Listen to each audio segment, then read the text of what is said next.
আলোচনা হলেও ইউক্রেন ইস্যুতে কোনো ধরনের সিদ্ধান্ত ছাড়াই শেষ হলো মার্কিন প্রেসিডেন্ট ডোনাল্ড ট্রাম্প এবং রাশিয়ান প্রেসিডেন্ট ভ্লাদিমির পুতিনের বৈঠক। যুক্তরাষ্ট্রের আলাস্কায় প্রায় ৩ ঘন্টা বৈঠক করেন এই দুই নেতা। বৈঠক শেষে এক যৌথ সংবাদ সম্মেলনে তারা জানান বৈঠকে আলোচনা হয়েছে গঠনমূলক। কিন্তু বিষয়টি কিভাবে দেখছেন সাধারণ মানুষ, এ নিয়েই আমাদের কথার আজকের আয়োজন। দর্শক সবাইকে স্বাগত জানাচ্ছি এটিএন নিউজের নিয়মিত আয়োজন আমাদের কথার আজকের পর্বে। ডোনাল্ড ট্রাম্প এবং পুতিনের বৈঠককে কিভাবে দেখছেন তারা, শুনবো তাদের ভাবনা। তবে মূল আয়োজনে যাওয়ার আগে চলুন দেখে আসি এ বিষয়ে এটিএন নিউজের প্রচারিত একটি প্রতিবেদন।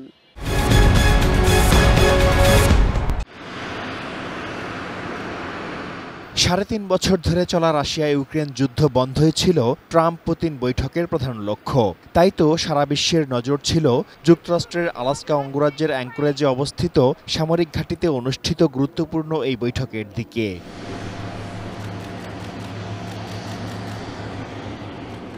প্রায় ৩ ঘন্টার দ্বিপাক্ষিক বৈঠক করেন মার্কিন প্রেসিডেন্ট ট্রাম্প ও রুশ প্রেসিডেন্ট ভ্লাদিমির পুতিন। বৈঠকে প্রেসিডেন্ট ট্রাম্পের সাথে ছিলেন তার পররাষ্ট্রমন্ত্রী মার্কো রুবিও এবং রাশিয়া বিষয়ক বিশেষ দূত স্টিভ উইটকফ। অন্যদিকে প্রেসিডেন্ট পুতিনের সঙ্গে ছিলেন তার পররাষ্ট্রমন্ত্রী সের্গেই ল্যাভরভ ও পররাষ্ট্রনীতি বিষয়ক উপদেষ্টা ইউরি উশাকভ। রুদ্ধদ্বার বৈঠকের পর যৌথ সংবাদ সম্মেলনে অংশ নেন দুই নেতা। আলোচনা গঠনমূলক ছিল বলে জানান রুশ প্রেসিডেন্ট। এই বৈঠকের মাধ্যমে ইউক্রেন সংঘাত সমাধানের শুরুটা হয়েছে জানিয়ে পুতিন বলেন, যুদ্ধ অবসানে তিনি আন্তরিকভাবে আগ্রহী, কারণ ইউক্রেন পরিস্থিতি রাশিয়ার নিরাপত্তার জন্য হুমকি। তবে একটি স্থায়ী ও দীর্ঘমেয়াদী সমাধানের জন্য সংঘাতের মূল কারণগুলো নিরসন করতে হবে। এই আলোচনা যাতে ব্যর্থ না হয় সেজন্য ইউক্রেন এবং ইউরোপকে উস্কানিমূলক আচরণ ও ষড়যন্ত্র পরিহার করার সতর্কবার্তা দেন প্রেসিডেন্ট পুতিন।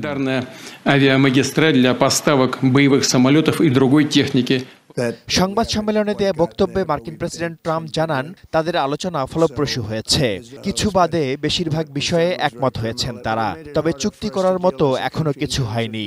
আলোচনায় বেশ অগ্রগতি হয়েছে জানিয়ে প্রেসিডেন্ট ট্রাম্প জানান শিগগিরই তিনি ইউক্রেনের প্রেসিডেন্ট জেলেনস্কি এবং ইউরোপীয় নেতাদের সাথে কথা বলবেন, কারণ পুরো বিষয়টি শেষ পর্যন্ত তাদের উপরেই নির্ভর করছে।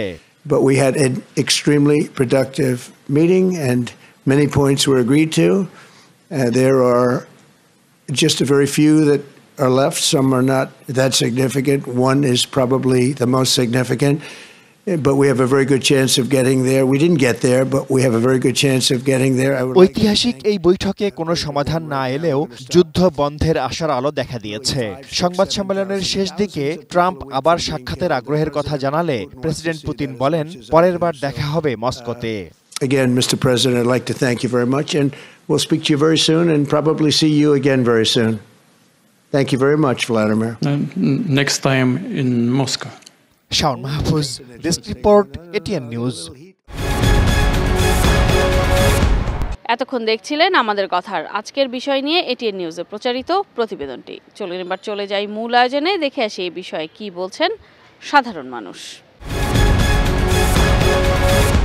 আমার কাছে এটা আসলে ইতিবাচক এই জন্য যে আমরা ওভার দ্য ইয়ার্স দেখছিলাম যে কোনো ডিপ্লোম্যাটিক ডিসিশন আসতেছিল না। ডিপ্লোম্যাটিক ডিসিশন মানে যেটা হচ্ছে যে কোনো টেবিলে বসে কোনো বড় বড় নেতাদের আলোচনা, ঠিক আছে, এই জায়গাটা অনুপস্থিত ছিল over the years. So Trump এবং পুতিনের মতো দুইজন সবচেয়ে বড় স্টেক হোল্ডার রাশিয়া এবং ইউক্রেন ইস্যুতে, সো তারা দুইজন যে বসেছে এটাই আসলে একটু ডিপ্লোম্যাটিকলি আমরা অনেক এগিয়ে গেলাম এই যুদ্ধটা বন্ধ করার ক্ষেত্রে, কারণ এটা অনেক বড় একটা মুভ ছিল, এটা দরকার ছিল। যুক্তরাষ্ট্র যখন আপনার তারিফ বিভিন্ন দেশের উপরে যখন এটাকে বসায়, যখন অন্যান্য দেশের বাণিজ্যের উপরে বড় ধরনের একটা প্রভাব পড়ে, তো আমার মনে হয় যে রাশিয়া এবং যুক্তরাষ্ট্রের মধ্যে যদি ভালো একটা তারা আলোচনা করে গঠনমূলক আলোচনা হয়েছে আসলে, কিন্তু এখানে যদি একটা সমাধানে আসে তারা যদি ফ্রেন্ডলি বিহেভিয়ার করে, তাহলে মনে হয় যে ইন্টারন্যাশনাল বাণিজ্যের উপরে একটা পজিটিভ দিক পড়বে। এটা ইউক্রেনের যারা প্রেসিডেন্টরা সবাই যৌথ মিলে যদি একটা মিটিং হতো তাহলে একটা সমাধানের পথ আসতো। দুইজনে যখন মিটিং করতেছে তাহলে আর একটা ঝামেলা পাতবো সামনে, কারণ ইউক্রেনের যুদ্ধ এখন শেষ হয় না, গাজার যুদ্ধ তো সামনে চলতেই আছে, বরং ধ্বংসের দিকে যাচ্ছে।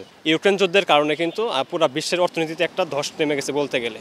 তো সেই বিষয়ে আমাদের সবারই একটা আশা ছিল যে গতকাল একটা তাদের বৈঠক হচ্ছে, ঐতিহাসিক বৈঠক বিশেষ করে, এবং বৈঠকের মাধ্যমে বড় একটা বার্তা আসবে। কি বার্তা? যে ইউক্রেন রাশিয়ার যে যুদ্ধটা আছে এটা বন্ধ হয়ে যাবে। কিন্তু অবশ্যই একটু কিছু আমরা হতাশ হয়েছি যে তাদের কোনো সিদ্ধান্ত আসে নাই, বড় কোনো চুক্তিও হয় নাই। তো এখন আমাদের পরবর্তী আশা হচ্ছে তারা কিন্তু একটা কথা বলছে যে ফলপ্রসূ আলোচনা হয়েছে। তো এরই ধারাবাহিকতায় আমরা আশাবাদী যে যুদ্ধটা দ্রুত বন্ধ হবে এবং সারা বিশ্বের একটা অর্থনীতি স্থিতিশীল হবে পরবর্তীতে।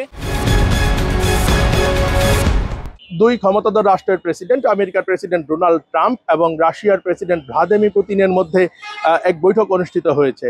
এই বৈঠক সম্পর্কে সাধারণ মানুষের মতামত জানবো। আমি শিহাব খান, গাজীপুরের শ্রীপুর থেকে নিয়ে যাচ্ছি সাধারণ মানুষের কাছে। দুই পরাশক্তিধর দেশ আমেরিকা ও রাশিয়ার প্রেসিডেন্ট ডোনাল্ড ট্রাম্প ও ভ্লাদিমির পুতিন ঐতিহাসিক এক বৈঠকে বসেছে ইউক্রেনের যুদ্ধ বন্ধ করার জন্য। কিন্তু এই বৈঠকের পরেই আশানুরূপ কোনো ফল পাওয়া যায়নি। পৃথিবীতে যুদ্ধ বিগ্রহ বন্ধ করে শান্তি শৃঙ্খলা ফিরিয়ে আনার জন্য যে ব্যবস্থা, সেই ব্যবস্থায় তারা কাঙ্ক্ষিত লক্ষ্যে পৌঁছতে পারেনি। তবে আমি আশাবাদী যে ভবিষ্যতে তারা আবারও বৈঠকে বসে সারা পৃথিবীর শান্তি শৃঙ্খলা ফিরিয়ে আনার জন্য চেষ্টা করবে। এই যে বৈঠকটা হচ্ছে ট্রাম্প এবং পুতিনের মধ্যে, আমি মনে করি এই বৈঠকটা ট্রাম্পের একটা হটকারিতাই হতে পারে। কারণ হলো তার নিজের একটা নোবেল পুরস্কারের দরকার। ভারত এবং পাকিস্তানের যুদ্ধ কিন্তু সে এক নিমিষে বন্ধ করে দিয়েছে। ইরান এবং ইসরায়েলের যুদ্ধ কিন্তু বন্ধ করেছে। এই যুদ্ধটা যদি বন্ধ করতে পারে তার জন্য একটা নোবেল পুরস্কার সুনিশ্চিত হয়ে যায়। এটাই হলো মূল থিম এটা ট্রাম্পের। আর পুতিনের চিন্তা হলো যে দখলকৃত যে জায়গাগুলো আছে সেই জায়গাগুলো আমি ফেরত দিব না এবং আমার তেল যাতে রপ্তানি করতে পারি এটার কোনো নিষেধাজ্ঞা থাকবে না। এটা আমার পুতিনের চিন্তা। আর জেলেনস্কির হলো সে নিজের জায়গাটা সে কোনোভাবে ছাড়তে রাজি না এবং নেটোর সাথে একটা চুক্তিবদ্ধ সাথে হতে পারে। এই সমস্যাটা তৈরি হয়েছে বর্তমানে কিন্তু এই বৈঠকটা কিন্তু এই জন্য এখনো ফলপ্রসূ হচ্ছে না। ট্রাম্প এবং পুতিনের বৈঠক অনুষ্ঠিত হয়েছে। দর্শক, রংপুর থেকে আমাদের কথায় স্বাগত আছে, আমি শাহরিয়ার মিম। এই বৈঠক নিয়ে কি ভাবছে রংপুরের সাধারণ জনতা, চলুন জেনে আসি। ট্রাম্প এবং পুতিনের বৈঠকের মাধ্যমে যেন ইউক্রেন রাশিয়ার যুদ্ধের পরিসমাপ্তি ঘটে। যেভাবে আফগানিস্তানের এবং আমেরিকার যুদ্ধের পরিসমাপ্তি ঘটেছে, আজকে আফগানিস্তান একটি শক্তিশালী অর্থনীতির দেশে পরিণত হচ্ছে, ঠিক সেভাবে ইউক্রেন এবং রাশিয়ার যুদ্ধের পরিসমাপ্তি ঘটার মাধ্যমে ইউক্রেন রাশিয়া সহ বিশ্বের উন্নয়নশীল দেশগুলো তাদের অর্থনৈতিক যে প্রবৃদ্ধি আছে সেটা সঠিকভাবে প্রবৃদ্ধি লাভ করুক। ইউক্রেন এবং রাশিয়া দীর্ঘদিন থেকে যুদ্ধের ফলে কিন্তু ইউক্রেনে একটা মানবিক অবস্থার বিপর্যয় তৈরি হয়েছে। এই যুদ্ধের ফলে কিন্তু দুই দেশের সমানতালে ক্ষতিগ্রস্ত হয়েছে, বিশেষ করে বেসামরিক নাগরিক যারা।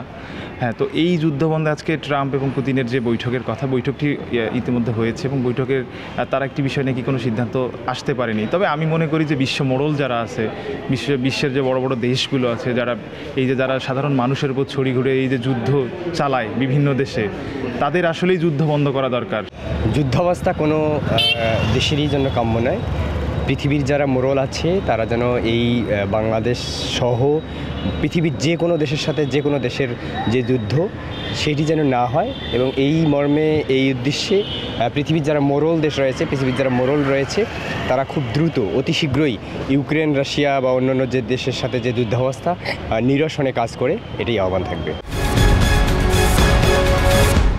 এতক্ষণ দেখছিলেন সাধারণ মানুষের ভাবনা, আর এরই সাথে শেষ করছি আমাদের কথার আজকের আয়োজন।